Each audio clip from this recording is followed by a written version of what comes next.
en esta palestra donde las voces se alzan y los caminos se bifurcan, donde el cristiano es romanista o testigo, o hay necios e insensatos, locos para contar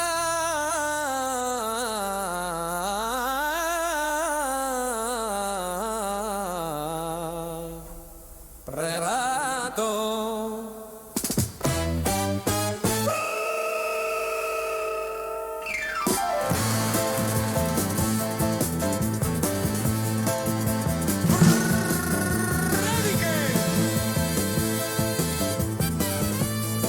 que sobrevuelan el Imperial y las 11 calvas. Cuervo y campaneros blancos.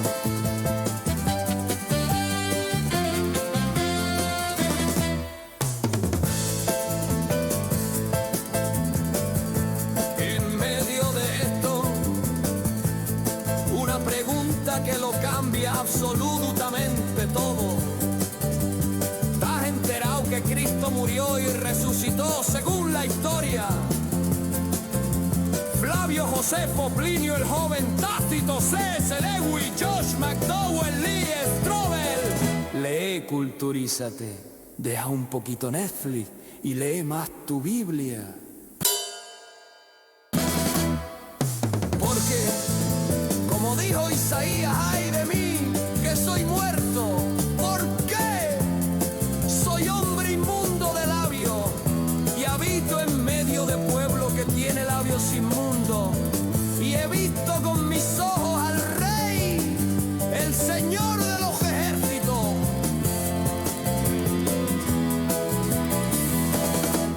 Aún así vive la vida, que vida solo hay una. Sí, vive la vida, pero como que hay un juicio con Dios, esperándote.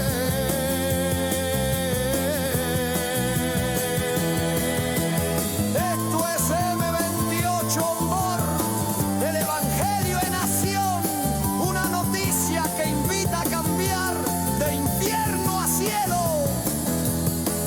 No hay más.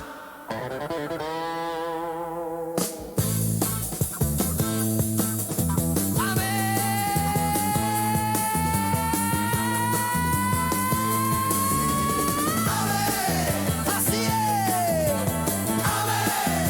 Verdad.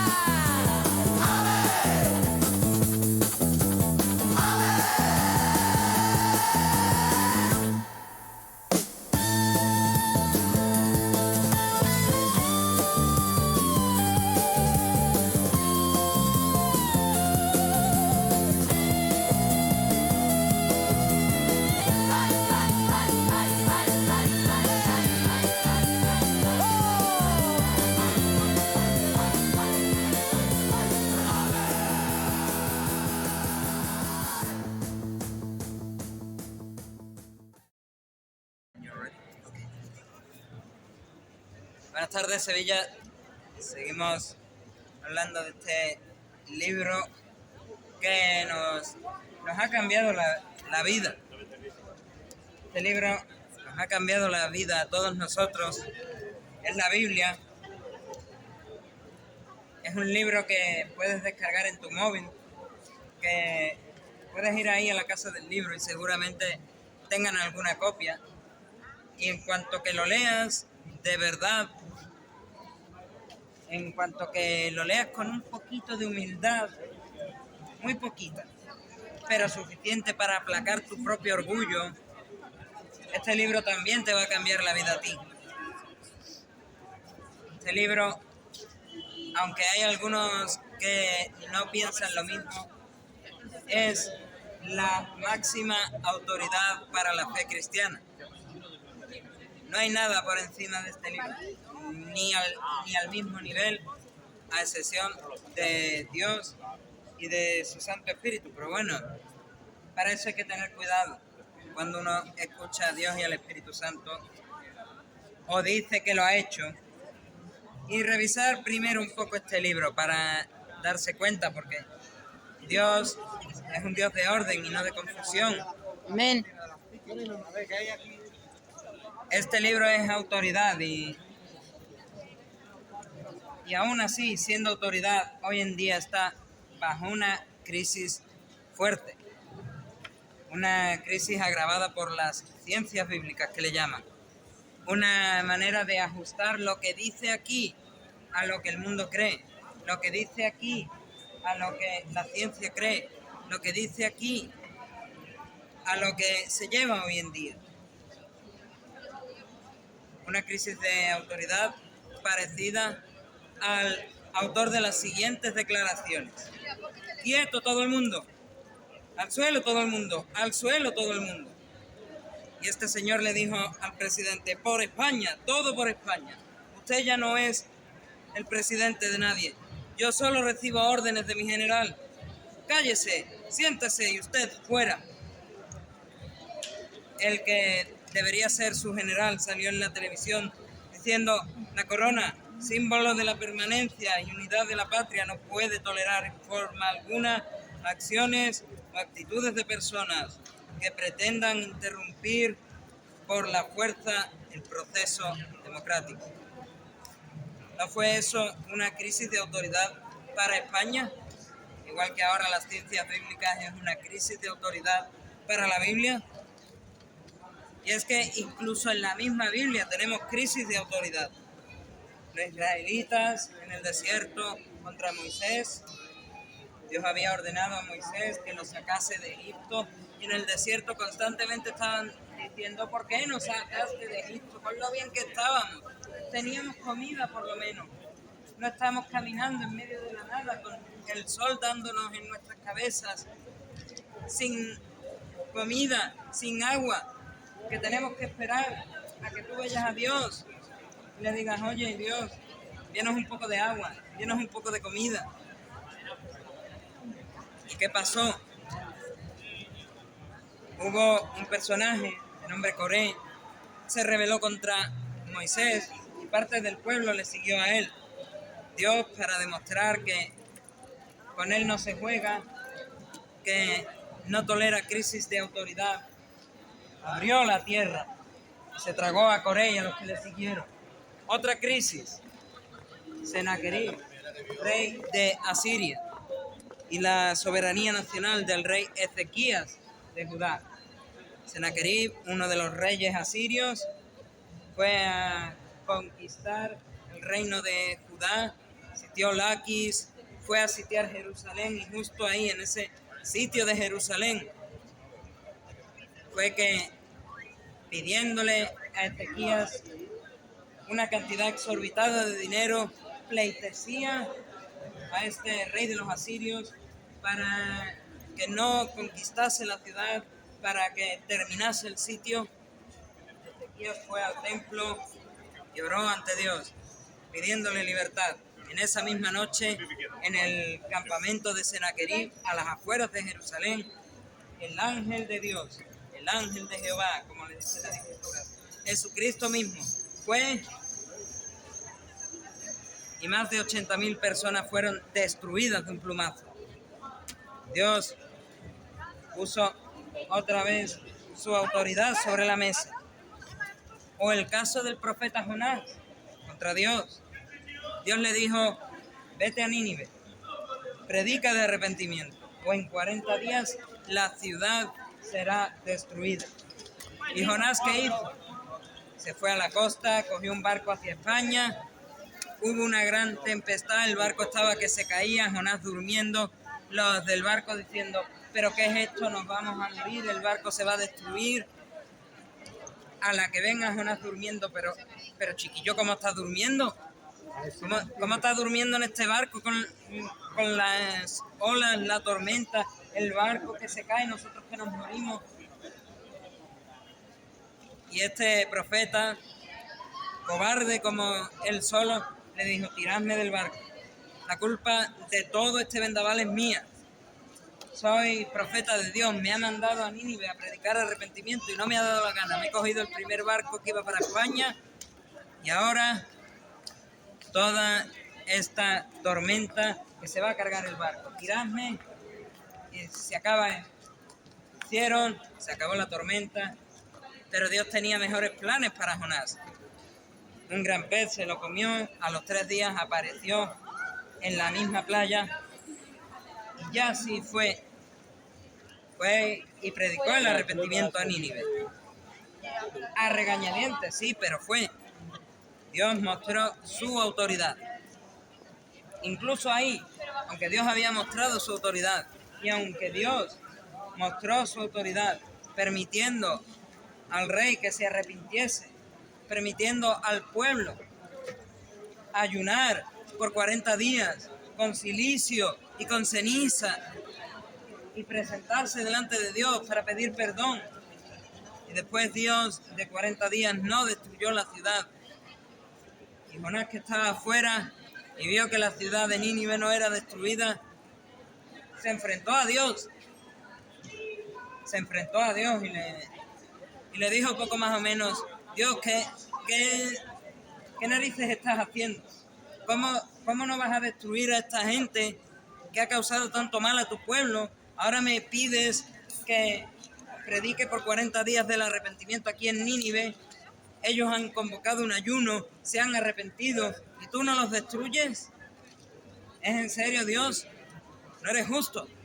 Y muchas personas luchan contra la autoridad que hay en la justicia de Dios, incluso hoy en día. Pero, por supuesto, el caso más claro de una crisis de autoridad de las Escrituras es Satanás y el tercio de los ángeles caídos contra Dios. En algún punto antes de la creación, entiendo, por lo menos antes de la creación del hombre, Satanás, uno de los seres más bellos que había creado Dios, el líder de la alabanza del cielo, alguien con casi más autoridad que ninguno de los hombres que estamos por aquí en la tierra, que tenía libertad absoluta para hacer lo que le diese la gana, coge, se rebela contra Dios, un tercio de ángeles van y le siguen. Dios vuelve a mostrar su autoridad. Y dice la Escritura que a Satanás y al tercio de ángeles los mandará al infierno que ha creado para ellos. Hay parte de ese tercio, como hablábamos por el camino, que están en una prisión en lo más hondo, esperando a que Dios los libere, que puedan hacer de las suyas. Luego Cristo venga, se lleve a los suyos al cielo. Y estos, junto a Satanás, se vayan al infierno por la eternidad. En esa crisis de autoridad que vemos en las Escrituras, que hemos visto en esta nación, en España, con el golpe del 23F, que hemos visto en un montón de lugares. En esa crisis de autoridad, del pecado entró en el ser humano a causa de quitar a Dios su autoridad. En el jardín del Edén, Adán y Eva, que tenían completa libertad, la misma libertad que tenía Satanás de obedecer a Dios, escucharon a la serpiente decir: Dios no es Dios, ustedes podéis ser vuestro propio Dios. ¿Y qué hicieron? Que sí que podemos, pues venga, hagámoslo. Le quitaron a Dios su autoridad y Dios cumplió sus amenazas. Le quitaron a Dios su autoridad y Dios cumplió sus amenazas. El día que comáis del fruto del árbol del conocimiento del bien y del mal, ese día ciertamente moriréis. No murieron al instante. Obviamente habían comido demasiado del fruto de la vida y tenían días de sobra por vivir.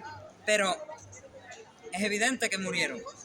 Es evidente que sus hijos murieron, y sus nietos, y sus tataranietos, y sus bisnietos. Y hasta hoy todos vamos muriendo. Es una prueba de ese pecado que entró. Pero Dios va a reclamar su autoridad en el juicio. Y va a condenar a los pecadores no arrepentidos al infierno.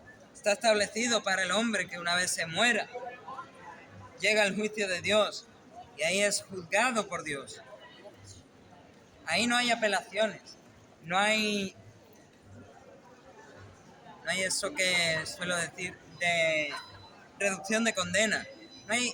No hay tal cosa como una reducción de condena por buenas obras y tampoco apelaciones. Como mi querido compañero Juanjo, director de Monte Alto, en Dos Hermanas, dijo, ahí todo el mundo sabe perfectamente para qué está aquí, por qué está aquí. Se callan su boquita y es como, Dios, me duele, me apena, me dan ganas de llorar, me dan ganas de crujir los dientes, pero es verdad. Tú tienes razón. Yo estoy aquí merecidamente y me voy al infierno merecidamente. Ese era yo y muchos de los que estamos aquí. Pero este libro, la Biblia, nos ha cambiado la vida. Porque aquí no solo te dice que Dios existe, sino que te dice que una vez el ser humano la ha cagado, ¿qué tiene que hacer para restituir sus errores? Y en realidad, lo más que si acaso tendrías que hacer es creerle a Dios, porque Él ya lo ha hecho todo. Este infierno que, como decía, había sido creado para el diablo y sus ángeles, será el lugar de tormento eterno de los pecadores no arrepentidos. Esa será la sentencia del juicio de Dios. Pero como solución a este problema, Jesucristo recobró su autoridad real, empezando por el pesebre. Y dice la palabra de Dios al respecto en el Evangelio de Mateo: cuando Jesús nació en Belén de Judea, en días del rey Herodes, vinieron del oriente a Jerusalén unos magos diciendo, ¿dónde está el rey de los judíos, que ha nacido? Porque su estrella hemos visto en el oriente y venimos a adorarle. Ahí empezó a recobrar su autoridad real. Él es el rey de los judíos que ha nacido. Pero él termina de recobrar su autoridad en la cruz. Dice el Evangelio de Lucas, en el capítulo 23, en el versículo 38, había también sobre él, sobre Jesús, un título escrito con letras griegas, latinas y hebreas. Este es el Rey de los judíos, autoridad real, que recobró Jesús, empezando por el pesebre, terminando en la cruz. Al recobrar su autoridad, Él nos ha libertado del pecado, nos ha libertado de la muerte y nos ha libertado de la autoridad de Satanás. Él ha vencido, como decía al principio de la mañana, Él ha vencido la muerte con la muerte, como así lo definió Oseas. Y también, como decía esta mañana, si tuviese mi cordón de oración, veríamos una medalla como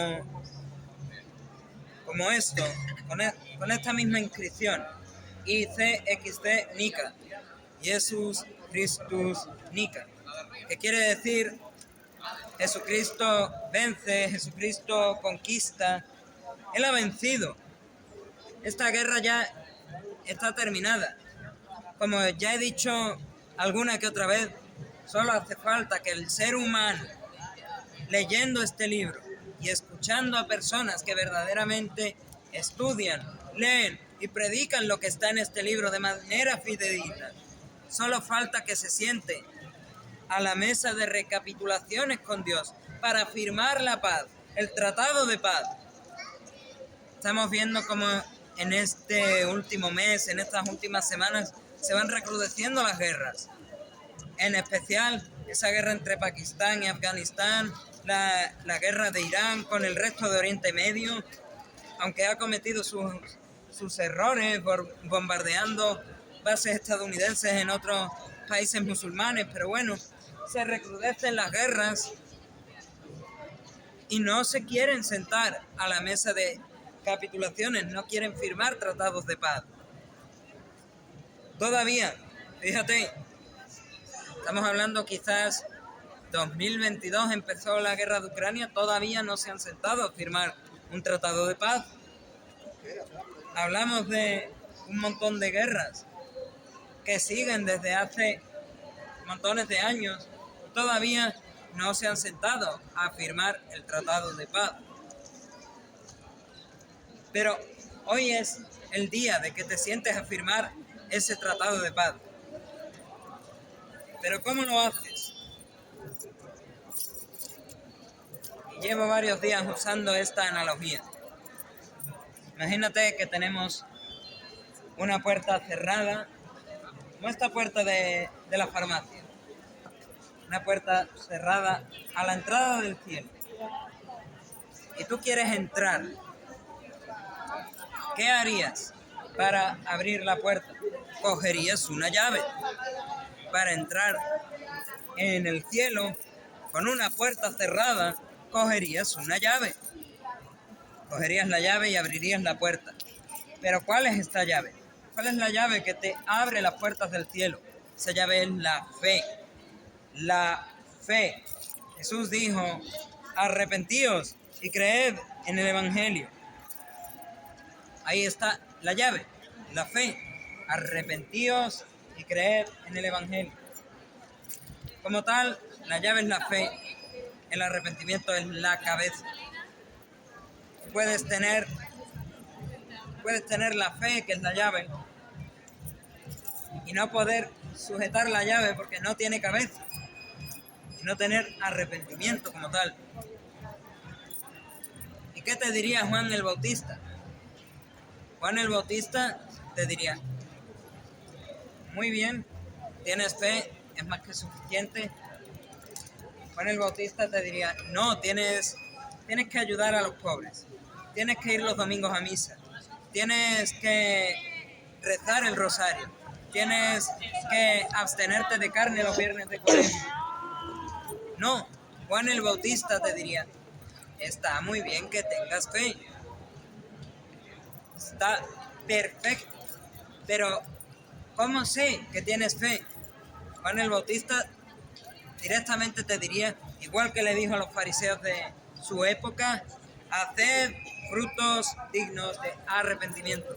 Mostrad que vuestra llave tiene una cabeza que podéis sujetar para abrir la puerta. La fe se compone de lo que debemos de creer a Dios, de que debemos de confiar en Dios, que tenemos que confiar en Dios, y las cosas que tenemos que hacer en obediencia a Dios. Esa es la fe. Y el arrepentimiento es ese primer paso de obediencia. Es ese dolor desde lo más hondo de nuestras entrañas por haber fallado a Dios, por haber ofendido a Dios, por haberle mentido, por haber practicado brujería, por haber practicado idolatría, por haber practicado incredulidad, por haber practicado orgullo, por haber practicado robo, por haber practicado desobediencia a los padres, por haber practicado, ponle el pecado que quieras. Hay demasiados como para que no se te ocurra al menos uno que hayas cometido tú. Pero claro,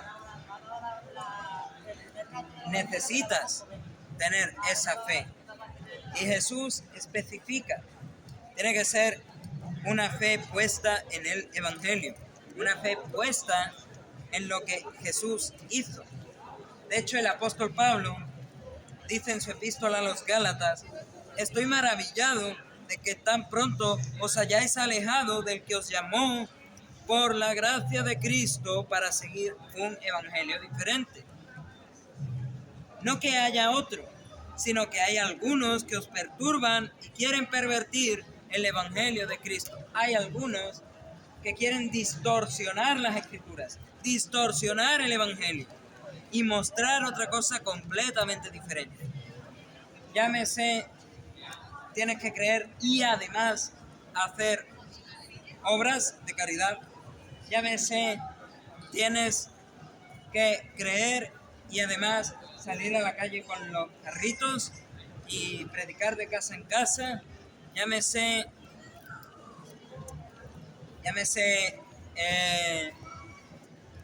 tienes que hacer el bien, llámese tienes que seguir los 8 caminos del Dharma, llámese tienes que morir en plena batalla, llámese tienes que seguir los 5 pilares y pasarte los días sin comer y las noches atiborrarte de comida, llámese tienes que orar 5 veces al día, llámese tienes que estar en un muro,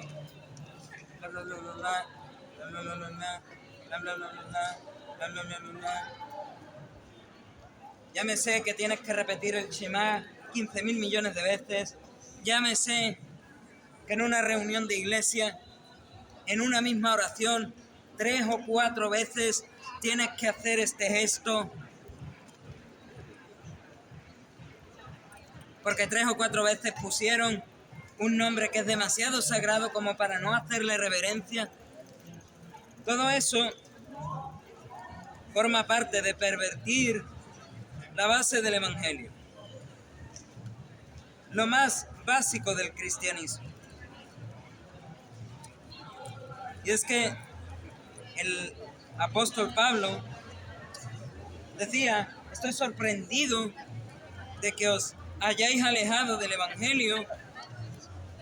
Estoy sorprendido de que os hayáis alejado de Dios, no porque hay otro evangelio, sino porque hay personas que lo tuercen. Y dice: pero si aún yo, Pablo, si aún los apóstoles, si aún un ángel del cielo o cualquier otra persona os anuncia un evangelio diferente del que os hemos anunciado, sea maldito por Dios. Si viene el ángel Jibril, te mete en una cueva y te da una revelación diferente, maldito por Dios.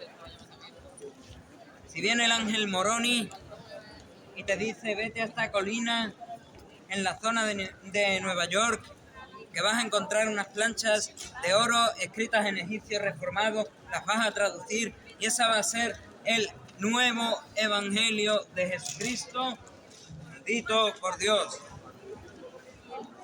Si vas a venir y vas a escuchar a un señor que dice: Jesús no es Dios y no necesitas que sea Dios para salvarte, maldito por Dios, maldito por Dios. Como eso muchas cosas,